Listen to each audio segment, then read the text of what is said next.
Bismillahirrahmanirrahim. Assalamualaikum warahmatullahi ta'ala wabarakatuh.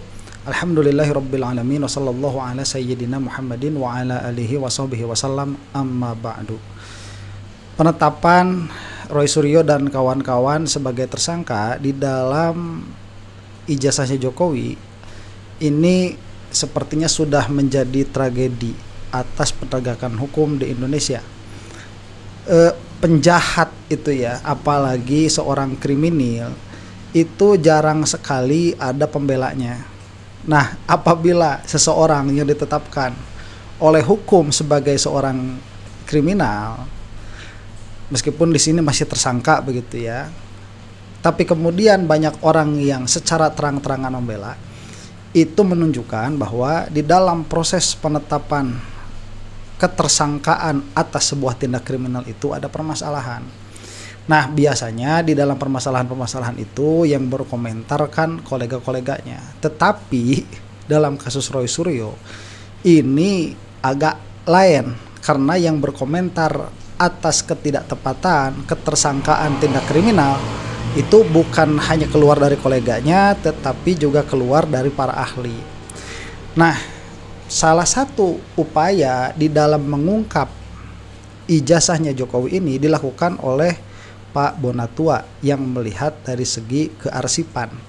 Jadi karena memang permasalahan Jokowi ini sebetulnya sederhana, tinggal Pak Jokowi itu menyerahkan ijazahnya, tapi karena dia tidak mau karena satu dan lain alasan, maka upaya hukum yang ditempuh juga harus luar biasa. Nah, upaya hukum yang dicoba untuk digapai oleh Roy Suryo ini sampai saat ini masih deadlock, tetapi upaya hukum yang lain masih berlanjut. Nah, kita akan saksikan ini ya. Kalau tidak salah ini Pak Bonatua di sini akan mengatakan tentang keabsenan ijazah Jokowi di dalam arsip nasional, dan ini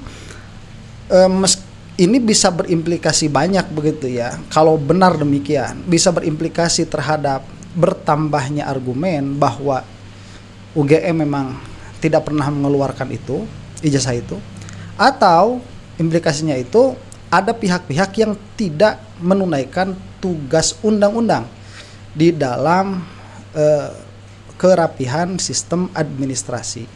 Nah, apakah benar demikian? Saya belum melihat juga dari awal sampai akhir dan belum melihat dengan cermat, dengan seksama. Ini kita sekarang lihat secara cermat ya, kita saksikan. Ya, jadi kita juga melapornya jam 9, pengumumannya jam 11 ya di Polda, gitu, di Polda Metro begitu. Dan kebetulan memang saat itu kita bertemu juga dengan Mas Roy ya, untuk ke sana bareng bersama teman-teman yang lain gitu, Mas Anang. Kemudian dengan penetapan tersangka, ya ini kan kalau Polda ngomongnya dugaan fitnah ya, atau ya pencemaran nama baik gitu. Nah, kalau kasus ini seperti apa nih, Bang Bona mengomentarinya, Bang? Baik, jadi kan saya perhatikan tuh kalimat dari Pak Kapolda ya, ada dugaannya kan 3 itu pencemaran nama baik, fitnah dan manipulasi data elektronik ya.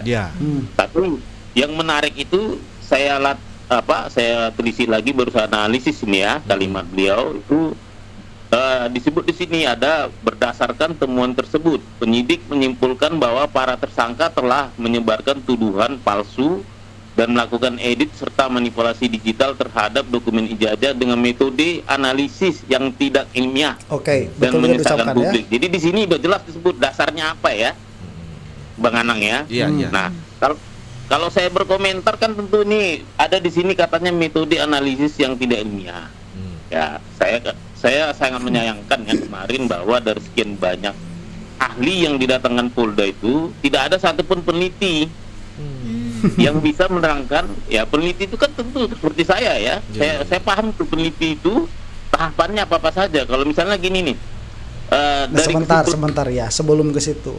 Ini yang saya bilang kemarin menjadi keheranan bagi para peneliti ya. Saya bukan peneliti praktis, tetapi saya itu memiliki keahlian di dalam konsistensi berpikir. Ini menjadi sebuah keanehan tatkala Polda Metro mengatakan secara serampangan bahwa Roy Suryo dan kawan-kawan ini telah melakukan manipulasi dan tadi sebagaimana yang disebutkan memakai metode yang tidak ilmiah, yang tidak bisa dipertanggungjawabkan keilmiahannya. Kalau kutipan perkataan Polda Metro itu dari yang dikatakan Pak Bonatua itu sudah plek-tiplek demikian begitu ya. Saya nggak bawa teks untuk mengutip verbatim apa yang dikatakan oleh Polda Metro. Nah, dan yang disayangkan memang ini sebetulnya disangkanya dua. Yang pertama ya itu bukan pengadilan. Jadi apa urgensinya penyidik itu untuk memanggil para ahli untuk menghakimi proses penelitian ilmiahnya Roy Suryo dan kawan-kawan? Apa urgensinya? Ya, kalaupun mau nanti yang berbicara seharusnya para ahli di dalam bidangnya di ruang publik.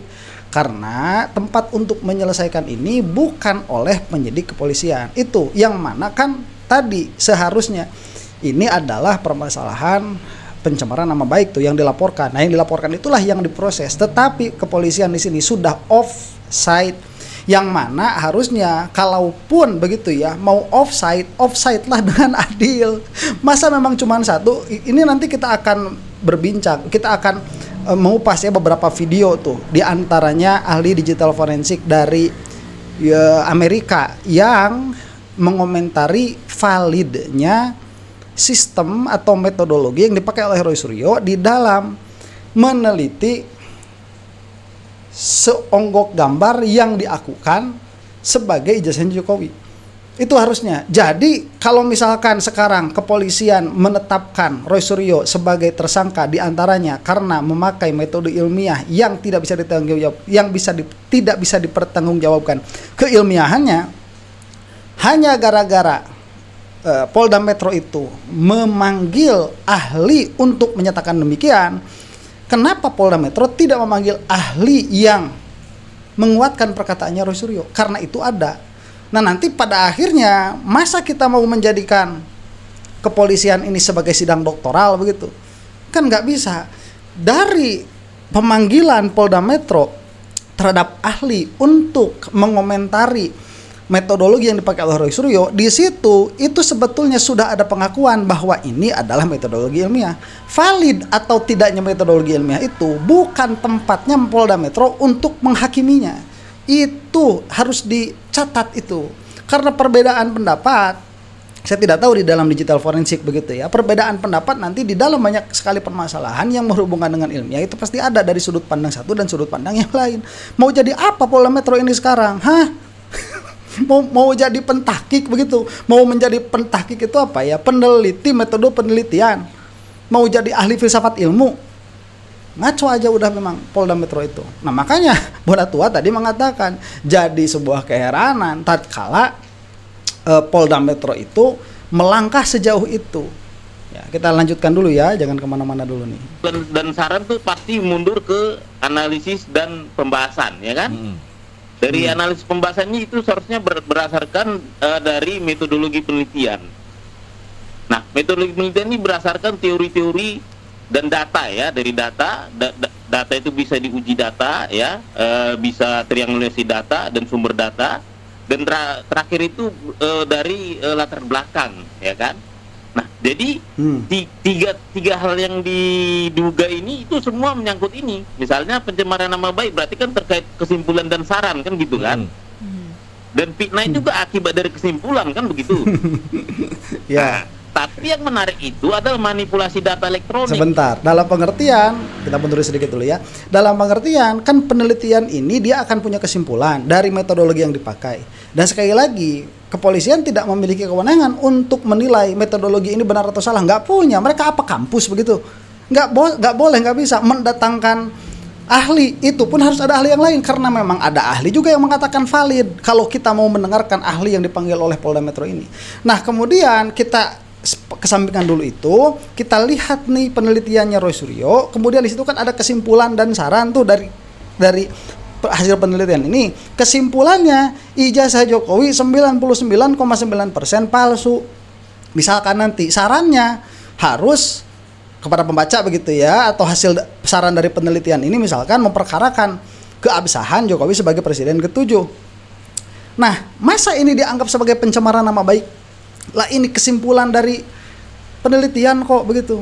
Nah, jadi kalau kesimpulannya ini dianggap pencemaran nama baik, maka yang harus dilakukan apa?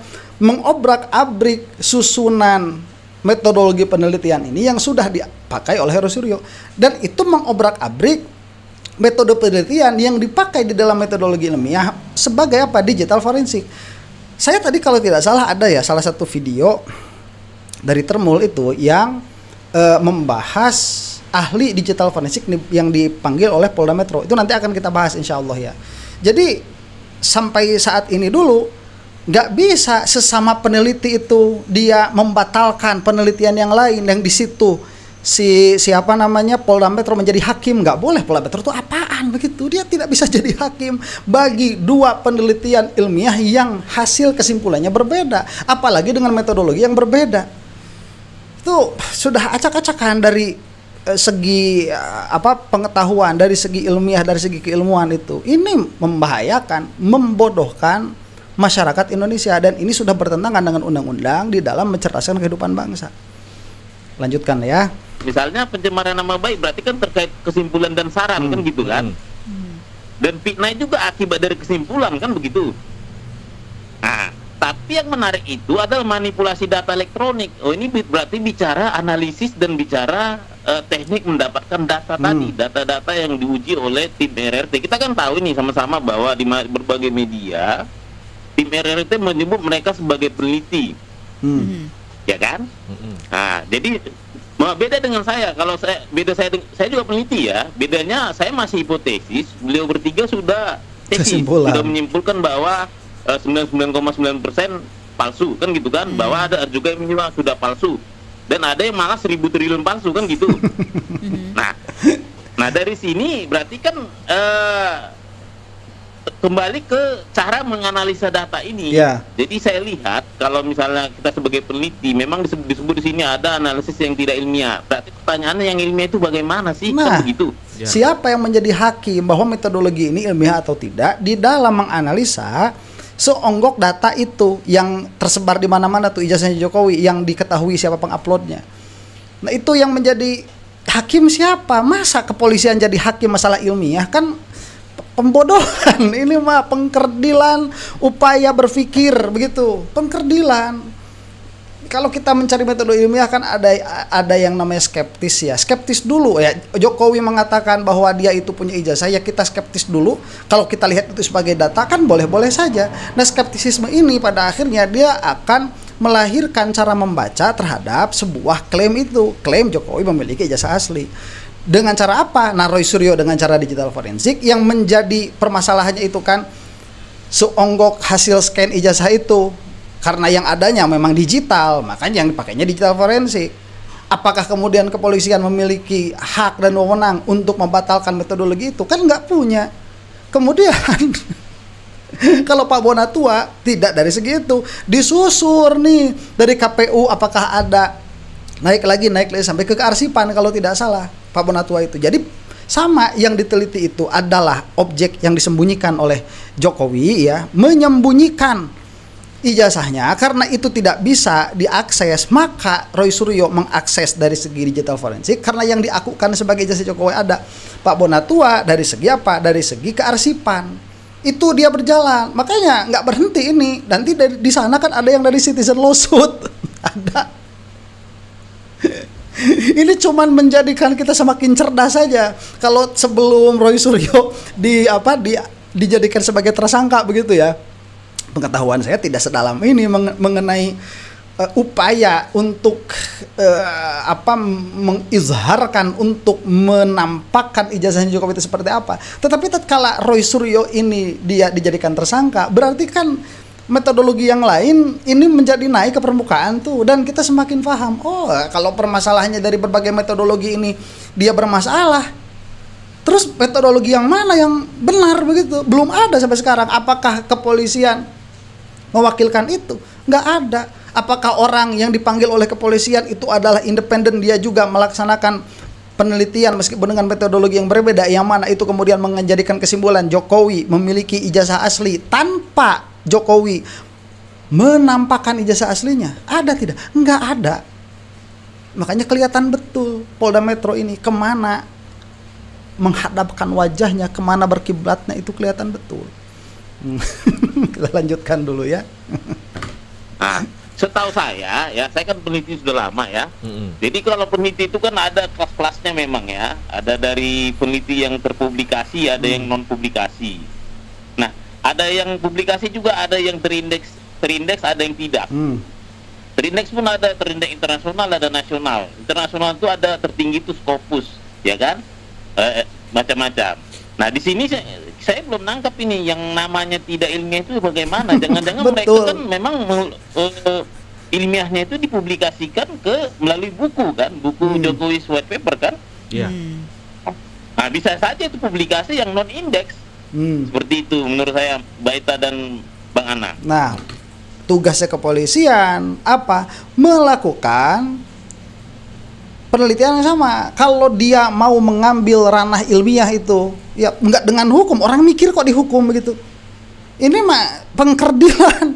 Polda Metro itu ingin menjadikan masyarakat Indonesia itu tidak berpikir. Masa mau seperti itu? Ya nggak boleh dong. Nggak boleh. Makanya saya aneh kalau misalkan ada orang-orang yang mengatasnamakan pengetahuan kemudian membela gesturnya Polda Metro. Aneh. Ya ini mah pengkerdilan pola pikir tuh. Lanjut. Oke, ini kemarin sendiri kalau Bang Bona ini ketika melaporkan ijazah Jokowi ke Barreskrim ini sebenarnya apa sih yang dipermasalahkan? Apa sih yang dilaporkan, Bang? Kalau saya fokus pada ijazahnya, tidak pada Pak Jokowinya. Jadi saya kan mencari salinan ijazah otentik ya, kemana-mana. Itu Pak Bona tua ya. Dan menurut undang-undang pemilu, menurut undang-undang kearsipan ya, itu seharusnya posisi fotokopi ijazah terlegalisir yang otentik itu harusnya berada di ANRI, Arsip Nasional Republik Indonesia, atau di lembaga kearsipan daerah, yaitu Dinas Perpustakaan Daerah Jakarta dan Dinas Perpustakaan Kota Solo. Nah, saya tidak menemukan ini di situ, di baik di Solo, baik di DKI maupun di ANRI. Makanya karena di kearsipan ini adalah arsip vital berbau sejarah, itu ada aturannya, betul. tindak pidananya bagi orang yang tidak menyerahkan arsip. Betul. Nah, seperti itu. Sebentar, ini lihat ya. Kearsipan itu koran saja ada, majalah saja ada. Seharusnya kearsipan itu ada. Saya kemarin baru nonton film di Netflix itu apa namanya? The Stranger Things ya. Stranger Things itu tahun 1986 settingnya itu. Itu sudah ada data kearsipan nasional yang lengkap. Itu pakai foto, pakai film begitu. Jadi si koran itu difoto. Nah, nanti di foto itu nanti si filmnya supaya tidak memakan banyak tempat itu disimpan, diarsipkan tuh. Ada, itu tugas undang-undang di Amerika. Di kita pun ada undang-undangnya tadi. Kalau tidak melaksanakan itu dia bisa dipidanakan, bisa dipenjarakan. Jadi permasalahannya itu nanti apakah hasil penelitian Pak Bonatua ini bisa menguatkan hasil penelitiannya Roy Suryo? Ya bisa, karena Roy Suryo melihat dari segi digital forensik, kesimpulannya 99,9% palsu. Yang mana yang palsu itu? Yang hasil scan-nya itu, bukan menuduh kepada ijazahnya yang Jokowi itu. Karena belum tentu juga ijazahnya Jokowi itu sama dengan yang di scan-nya itu, belum tentu. Cuman kan Pak Jokowi diam saja, tidak mengiyakan, tidak mentidakkan, dan ijazahnya juga tidak dikeluarkan. Maka nanti dari segi kearsipan ini seharusnya ada di ANRI tadi ya, arsip nasional mungkin ya, kemudian di kepustakaan itu pun harus ada, baik di Jakarta maupun di Solo. Ini nggak ada, lah kan berarti menguatkan kan, berarti secara administrasi ini tidak ada, tidak terbukti bahwa ada salinan ijazahnya Jokowi. Dari segi digital forensik pun tidak terbukti bahwa itu adalah valid, asli, yang dikeluarkan UGM, yang dibandingkan dengan ijazah-ijazah yang lain secara digital forensik juga. Pada akhirnya ini saling menguatkan, dua metodologi yang berbeda, satu metodologi digital forensik, satu metodologi kearsipan, saling mendukung. Ini metodologinya sudah berbeda, kesimpulannya sama, mau apa? Ya, mau apa?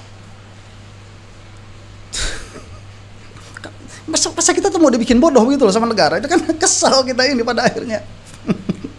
Ini berpikir, atuh tolong Pak Polda Metro ya, mikir dulu sebelum ngomong itu. Jangan pikir masyarakat Indonesia itu seperti lingkungan kalian semua begitu. Kita ini tidak ada di lingkungan militeristik, kita ini tidak ada di lingkungan asal bapak senang, nggak ada.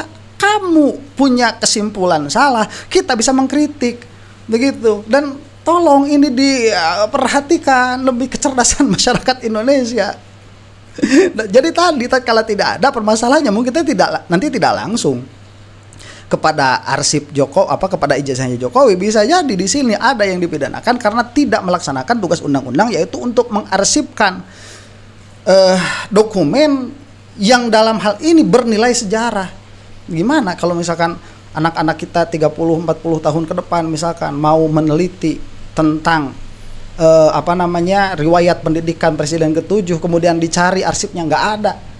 Memalukan kita itu sebagai bangsa. Mau bangsa besar wus aja dipikirin kearsipan, nggak pernah dipikirin begitu. Ini penting ya. Kita lanjut lagi sebentar lagi ya. Jangan dulu kemana-mana nih. Terusin dulu, temenin saya. Jadi kita laporkan waktu itu ke polisi untuk, sebenarnya saya bukan fokus ke pidananya ya. Saya fokus supaya Mabes Polri membantu saya dalam menegakkan hukum. Ya, karena harus tegak. Menyuruh KPU serahkan dong ijazah otentik itu, fotokopi ijazah otentik ke Andri, ke LKD, seperti itu, Mbak. Iya. Oke. Supaya ada lah. Tanggapan gitu ya. dari Andri sendiri, Bang Bono sudah sempat menghubungi nggak sih? Saya sudah hubungin semua itu, Mbak Ita. Dan malah kita sudah dapat firm bahwa mereka tidak memiliki, dan makanya kita lagi bersidang. Sekarang sudah 4 kali sidang ini. Jadi seperti kata-kata pakar-pakar kayak Mahfud MD sama kemarin Pak Jimli, bahwa memang untuk sidang ijazah ini bukan di pengadilan negeri atau petun ya, petun sudah habis waktunya. Itu paling tepatnya di yang saya lakukan di Komisi Informasi. Kita sedang bersidang, sudah keempat. Nanti besok itu sudah bersidang, Komisi Informasi itu memanggil KPU dan Arsip Paris sebagai saksinya. Sebentar ya. Ini kan kalau kemarin kata Pak Susuduaji di PTUN. Nah, ternyata Pak Bonatua memiliki argumen di PTUN itu sudah kadaluarsa, sudah tidak bisa. Makanya yang paling tepat itu di Komisi Informasi. Nah, ini sedang berlanjut begitu. Ini kan bagus sekali. Ya, berarti pemahaman Pak Susuduaji di dalam hal PTUN yang harus masuk di situ itu tidak bisa dilakukan dalam keadaan sekarang. Entah kalau mungkin ya bagi ahlinya yang memang bisa mengorek-ngorek ada celah bisa disidangkan di PTUN, mungkin ada, saya tidak tahu. Cuman persepsinya Pak Bonatua tidak di situ. Ini harusnya di Komisi Informasi sebagaimana yang dilakukan sekarang, dan itu sedang disidangkan. Ya bagus. Dengan segala hormat kepada kepolisian, malu nanti kalian itu kalau sampai ini yang naik begitu ya, hasil penelitiannya Pak Bonatua. Karena memang kan tidak ada di arsip mana-mana, berarti kan meminta Pak Jokowi untuk ini presiden loh, masa arsipnya di kepustakaan tidak ada, kemudian di arsip nasional nggak ada, masa nggak ada? Memaksa lah, tolong tegakkan hukum ini karena undang-undangnya ada, undang-undang kearsipan itu ada. Nah, kalau undang-undang kearsipan itu ada, berarti harus ditegakkan undang-undangnya. Siapa yang menegakkan undang-undang itu? Ya diantaranya celah pertamanya kan kepolisian. Bantu dong kepolisian, panggil Jokowi, keluarkan ijazahnya, fotokopi masukkan ke arsip. Itu kan yang bisa. Nanti kalau sudah difotokopi masukkan ke arsip, jadi bahan penelitian lagi RT Roy Suryo. Begitu. Si Jokowi mah udah diam aja. Itu kayaknya ijazahnya dibawa tidur gitu ya, gini aja biar orang nggak ngelihat begitu. Paranoid kan, kasihan pada akhirnya ya, kasihan. Yang kasihan anak-anaknya nanti, cucu-cucunya. Insya Allah work ijazah loh, kalau ada tinggal kasihin, selesai. Sebagai ahli mendatangkan besok ya, semoga kita saksikan besok bagaimana apa alasan KPU tidak menyerahkan arsip otentik itu ke Andri. Padahal itu kan seharusnya dari segi usia itu mereka sudah tidak pakai lagi itu kan. Bayangkan itu arsip tahun 2014 2019, untuk apa KPU lagi menyimpan arsip yang otentik kan gitu. Ya. Iya. Baik. Bang Bona, sebelum sidang besok ini sudah ngobrol-ngobrol dengan Bang Roy misalnya, Dr. Tifa atau Bang Rismon? Kita pasti ngobrol, setiap hari kita ngobrol. Lalu kita kan ada WA-WA-an. Saya kan berkepentingan, mereka berkepentingan terhadap data saya. Saya berkepentingan terhadap update-update untuk metodologi saya, seperti itu Bang Anang. Iya. Terus kemudian rencananya kan pemeriksaan terhadap tiga tersangka ini, Bang Roy, kemudian Bang Rismon dan Dr. Triva ini dilakukan hari Kamis. Dan kami dapat kabar spill bahwa akan ada semacam aksi di hari Kamis tersebut. Benar demikian, Bang Bona? Ini gimana bilangnya ya? Kalau saya jujur sampai detik ini nggak terlibat aksi selain penelitian ya. Walaupun saya tahu juga saya tidak akan komentari, Mbak. Nah sebentar inilah yang menjadikan siapa Pak Bonatua itu lebih di belakang layar daripada Pak Roy Suryo dan kawan-kawan. Jadi mainnya senyap. Tahu-tahu sidang persidangan aja di Komisi Informasi itu Pak Bonatua ini. Nah ya gimana ya, kalau Pak Roy Suryo tidak memiliki gaya eksentrik, nggak bakalan ramai juga ijazah Jokowi ini. Jadi memang atensi masuknya ke Roy Suryo dengan satu metodologi penelitian. Ternyata di belakangnya juga ada orang yang meneliti ijazah Jokowi dengan metode penelitian yang lain, yang mana ini sekarang baru muncul. Kan asik tuh, bagus. Sekarang sorotnya itu bisa kedua begitu ya. Roy Suryo dibungkam, tenang, ada Pak siapa namanya ini, Pak Bonatua ya. Dan kemarin kita juga lihat kan Pak Subhan ada tuh, itu mah ke Gibran kan. Kita tidak tahu di belakang-belakang juga apa ada orang yang masih belum tersorot di dalam mempermasalahkan ijazahnya Jokowi dengan metodologi yang berbeda ya, kita nggak tahu begitu ya. Kalau misalkan ada ya mudah-mudahan makin nampak saja ke depan. Pusing-pusing sekalian ya, berketahuan lah kita itu kemana orang-orang menghadapnya. Jadi Indonesia negara hukum buat siapa? Artinya memang aksi-aksi sendiri kita udah tahu lah bahwa memang di situ kan banyak para aktivis ya. Jadi sangat dimaklumi mereka melakukan aksi. Namun saya selaku peneliti membatasi diri itu saja. Takut nanti penelitian saya ini tidak fokus lagi. Gitu. Ya jadi biarkanlah Pak Bonatua itu ada di dalam tracknya sampai spotlight itu memang secara natural beralih kepada Pak Bonatua. Jadi tidak usah bikin gaya-gaya nyentrik ya. Gaya-gaya nyentriknya ada di Pak Roy Suryo. Nah, dan itu suka dijadikan serangan juga oleh Termul. Substansinya apa, yang dikritiknya apa. Pada akhirnya begitu. Ya Pak Bonatua mending lurus-lurus saja ada di dalam penelitian supaya kita juga bisa berbicaranya lebih lebih berbobot ya, kemudian juga lebih presisi begitu. Nah, inilah. Jadi kesimpulannya dulu dari video ini apa? Kesimpulannya Pak Bonatua dengan segala hormat kita doakan mudah-mudahan beliau itu ada di dalam lindungan Allah Subhanahu wa taala, itu dulu. Kemudian ijazahnya Jokowi tidak bisa dibungkam hanya dengan menjadikan Roy Suryo sebagai tersangka. Kemudian makin nampaklah bagi kita di mana posisinya Polda Metro di dalam menetapkan RRT sebagai tersangka. Itu yang jauh dari kata netral. Dari apa yang saya lihat.